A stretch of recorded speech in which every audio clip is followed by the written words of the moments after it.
changed my name recently to Saupe. Oh, I'm sorry. How did that happen? I guess I got married like a month ago. Oh, congratulations. Oh, Oh, you're expecting the baby. Thank you. So yeah, this will be a very similar the one update just gave, I guess. Only a slightly different application. So before we start, I have to admit we are not very much done with this project yet. So you will see the scaling plots are not fully populated. Who knows when that will happen? But yeah, so the problem that we are trying to tackle with diagonal spectral deferred corrections again is also a CFD problem, but this time it's Rayleigh-Benard convection. This is a popular benchmark that is very convection dominated. Basically, the difference to the Navier-Stokes system that Abdel uses is this temperature forcing here. And we have some Dirichlet boundary conditions. So we heat a bottom plate and we cool a top plate. And then some turbulence appears when we have a certain balance of the diffusivity and the viscosity. And then loads of convection patterns arise. And it's very difficult to speed up with parallel time. Most of the time, with this diagonal spectral deferred corrections, this will work somewhat. And yeah, we want to do this in 3D, but I show a lot of 2D stuff because, yeah, we're totally done yet. But I think actually the dynamics are quite nice seen in 2D. So we start with a linear temperature gradient, which is stable, basically. So here again, hot at the bottom, cool at the top. But then we perturb this with some random noise. You can't see it here because it's small, but the noise grows. And eventually you see quite complex patterns, which look really nice. So there's plumes that rise to the top because the fluid expands, it's less dense, so it rises to the top. But then when it reaches the top, it gets cooled. It cannot go further because of the boundary. And then it will be pushed down by further plumes rising up and looks complicated. But eventually it settles into this sort of rolling motion where it's just, yeah, keeps repeating. And it looks reasonably similar over time. In 3D, I don't know if you can see this too well. It looks really similar, but you can't see it too easily. But yeah, these are already plots that we generated with this thing, but the getting it fast part is what we're working on. So how do we deal with this in space? I mentioned we have Dirichlet boundary conditions vertically, and horizontally we have periodic boundary conditions. I'm using a global spectral method in space here, where which basis you choose kind of depends on the boundary conditions. So we use Fourier horizontally, like in X and Y, and then in Z direction, use a Chebyshev discretization. But the differentiation matrices in the Chebyshev base are dense. We don't want that, so we precondition this to something called an ultra-spherical discretization, which sounds good. Daniel. But yeah, it is a Chebyshev method. Okay, so the thing about global spectral methods is that treating nonlinear terms is horrible, because in spectral space you get these convolution things and so on. You do not want. Why we use IMAX SDC? So we do a splitting where we put all the nonlinear convection terms on the right-hand side. That is this F here. And then only the linear terms we treat implicitly. I've written these on the left-hand side. So we have three velocity components, temperature and pressure. You will notice this matrix that acts on the time derivatives here is not invertible because no time derivative of pressure appears. So again, this is a differential algebraic equation. Then here on the right-hand side, we have viscosity, thermal diffusion. We have the temperature forcing. This is the pressure gradient, and here we have the incompressibility constraint. And then lucky for us, this M plus some step size L matrix is invertible. So if under certain conditions, we don't need to worry that this is actually a differential algebraic equation. which makes life easier sometimes. Okay, good. How do we parallelize this in space? Well, the Fourier methods are really easy to deal with in practice. First of all, you need Fourier transform to switch between grid space and spectral space. But FFTs are all over the place. We know how to do it. We know how to do it in a distributed way. So that is good. Also, the differentiation matrices are diagonal. So it's very easy to distribute multiplication and inversion of these as well. The problem comes with the ultraspherical base. We again use discrete cosine transform, or DCT, to switch between physical and spectral space. It can be expressed as a variation of FFT, so that is again no problem.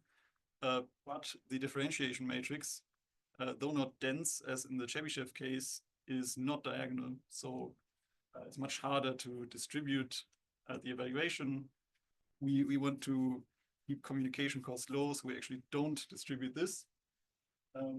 What we're doing is some sort of pencil decomposition. I don't know if you can see that.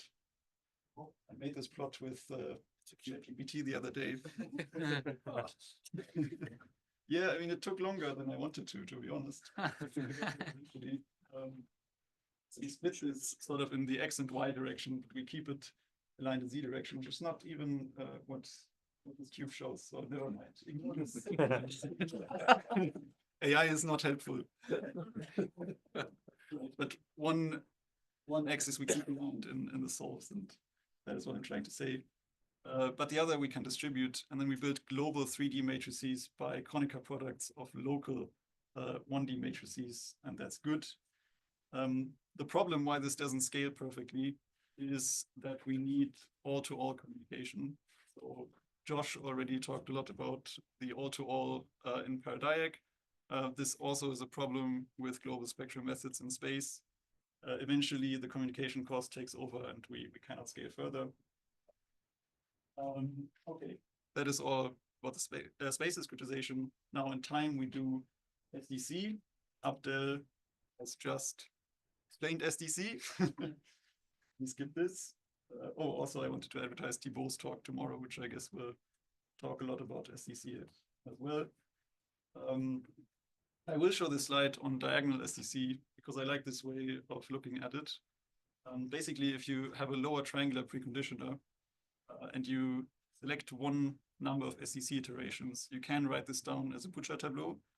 So Joscha in Hamburg is working a lot on this at the moment. There will finally be some paper about the connection between Runge-Kutta methods and SDC soon. But I just want this simple connection, which I think has been recognized a lot of times already between the Butcher tableau and SDC. So you can write SDC for a certain number of iterations and the Butcher tableau. For example, just as a comment, you can also write parallel as a Butcher tableau like this. It's exactly the same approach. Yeah. So for instance, for a third order SDC scheme with 3 iterations, it would look like this. There's the diagonal here in the first 3 stages. Sorry, the preconditioner is in the first 3 stages. Then you have another block where you sum up contributions from the previous SDC iteration. And again, you have the preconditioner here. And then in the third iteration, you forget what you did in the first iteration, but you take the previous iteration and have the preconditioner here. If you use a diagonal preconditioner, I think this is quite nice to see how the parallelism works. So you lose this coupling here. You don't need to wait anymore. Yeah. Also, one thing that is quite nice is that with most preconditioners, the value on the diagonal that each preconditioner sees is always the same. So if you want to reuse some factorizations, for instance, which we will do, this makes life easier. Thibault likes preconditioners which change between iterations, then this is no longer the case. But I also like those where this is not the case, so that's good. So much for SDC. Now we come to the project that we want to do with this, which is we want to measure the current time speed up. And we do sort of 3 steps with this. First of all, we will try to show that SDC is better than a reference method that is not SDC, because you know, parallelizing SDC might be faster than not parallelizing SDC, but is this actually useful? We think yes. Then we will do some space-time parallel scaling, because also as Abde showed, the amount of speed up that you get from diagonal SDC is not huge, but the goal is to multiply that with a spatial parallelism, and then this is quite useful in the end. And then we implement this in a production code. So you've heard about PyCC already. This is a prototyping code where we see what's going on. We've coded the method up ourselves, so we know more about what's going on than in other codes. And also we can use it on GPUs, which is useful. But then a code that other people actually use is Daedalus. It's kind of similar to Firedrake, I guess, but for spectral methods. So you put in the equation that you want to solve as a string, and it will give you a spectral discretization, solve it for you, and you don't need to know what's going on underneath. It's reasonably optimized, so it's still a Python code. I don't think it's too production, but it's a bit more serious than SDC. And also implemented SDC in Daedalus, so it shows that you can just take an existing code and implement the SDC and get something useful. Okay, so this is the first step of showing that SDC is good for this problem, and this is unfortunately entirely 2D. We will do this in 3D eventually. But yeah, so in this plot, I took a third order Runge-Kutta method. The thing is, because we have a DAE, we need a Runge-Kutta method where the last stage is the solution to the time step. Otherwise, we need some projection scheme for the pressure or whatever. That sounds complicated. We don't want to do that. So we need a Runge-Kutta method where the last stage is the solution. And also we want to do IMAX splitting, because again, global spectral methods don't do nonlinear very well. And it turns out there are very few IMAX methods or Runge-Kutta methods that satisfy these two things. I found one of order 4 with 2 separate values on the diagonal. And then there's this one of order 3 with 4 stages, and it has only 1 value on the diagonal for the implicit part. This is also very heavily used in Daedalus, and this seemed to us to be a reasonable comparison method as a state-of-the-art Runge-Kutta method. So this is what we compare to. And then we compare this to 2 schemes. First of all, we do also third order SDC. This we can distribute only on 2 tasks. But also in SDC, we can very easily increase the order while keeping all of the properties that we want by just adding 1 collocation node. So we compare to third order and fifth order SDC. What we see here in this work precision diagram, this is the serial Runge-Kutta method, and this is third order SDC. So this is already much better. So we get lower error for the same wall clock time. And then this is the fifth order SDC, which actually was much better in this case. Doesn't look too pretty. Speeding up. Yeah. I mean, this was with adaptive step size selection, and then sometimes you do fewer restarts when you start with a lower tolerance. And I haven't looked into detail why it looks like this. It's not totally unexpected that the curve would behave like this. I should mention, by the way, that I compared to a reference solution that I generated myself with a really low tolerance. So I don't have an exact solution here. It's not perfect. We will probably do something else for the 3D verification. But yeah, so now we already come to some scaling. But this is 2D scaling, actually. I messed up the title. So first of all, we compare GPUs and CPUs within PyCC on the 2D example. Space-only scaling. Green is CPU. Moving to the right, I just increased the resolution. And blue is GPU. We use a sparse LU solver here. And unfortunately, we cannot speed this up on GPUs yet. So it turns out per task, like 1 GPU is faster than 1 CPU, but 1 GPU is also much more expensive than 1 CPU. So this is not good. We should stick to CPUs in this case. But then this is when we add the diagonal CC on top, again, 4 nodes, just like Abdel. And these black arrows indicate what we gain by adding this time parallelism with diagonal CC. And it's always quite good scaling. I should mention at this point, we run out of scaling because we have only a certain number of data, and we cannot scale beyond the number of data, the number of tasks that we have in space, but still we can scale further in time. So we haven't reached the communication takes over limit here, but the decomposition limit. Here, parallel time is useful. Here, for instance, we have reached the point where communication time is too expensive, and there are also parallel times useful. Good. Now this is actually 3D scaling. Now the title is correct. Copy paste error, I guess. You will see there are not too many lines here. So we start with 128 cubed on the left. Green is CPU space only.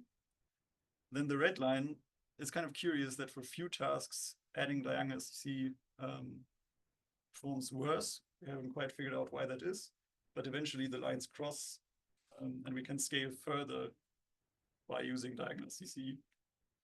The GPU code, yeah, this is what we're going to work on next to fix it. I'm using way too much memory, and I need to get this down to use also fewer GPU. It's more sensible.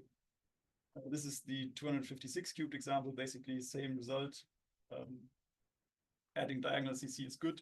The problem is we can't scale further because there are no big CPU machines in Jülich. And everybody just builds GPU machines, and we haven't figured out how to use them yet. We need to do that. One pattern. Yeah. Then these are results that Thibaut generated with the big projection code Belarus on Joule's cluster. So Joule's cluster is very old at this point, but it is a dedicated CPU machine. It has slow CPUs, but many. So he was able to scale a bit further than on the other machine that I used. But yeah, also not too far, unfortunately. Again, though, adding parallel time was useful for this code as well. Okay, so next up, we want to use the big Jupyter machine that is currently being built in Jülich. So it's supposed to have 1 exaflop. It was benchmarked at 0.8 exaflops a couple of weeks ago. So it's still not production ready, but they're hoping that they have already enough GPUs on site to reach the exaflop. Otherwise, the vendor will have to get more. Yeah, it has these Grasshopper things, which maybe will be easier to use. I don't know. And then we want to push the resolution further to do something that people actually do in the literature and show that we can really speed up a problem that people care about by using this MSC. We're not too far down that road yet. But yeah, for the conclusions, I just want to stress a couple of things. The diagonal preconditioners from Gaia and Thibaut have really enabled this diagonal SDC thing. I forget to mention one thing here for the diagonal SDC. I have a few references. The first one actually predates SDC. So SDC came out in 2000, the original paper. And this was 9 years before. People here did fully implicit Runge-Kutta methods and then iterated with diagonal preconditioners, which is exactly the same thing. And Robert realized you can rewrite this as SDC, but still people didn't pay attention because the diagonal preconditioners were just too bad. And then as we saw before, in many cases, you can compete with the LU preconditioner in terms of iteration number, which has been the state of the art for some time. Now you can parallelize this. This is really what enabled the whole thing. Yeah, there's no coarsening. We've seen plenty today that coarsening can mess things up for convection-dominated problems. And this is not the case with this diagonal SDC. And that can be useful. We have a QR code for PySCC here. Get in touch if you want to try PySCC out. I guess the timex logo is for old time's sake. So yeah, that's all I wanted to say.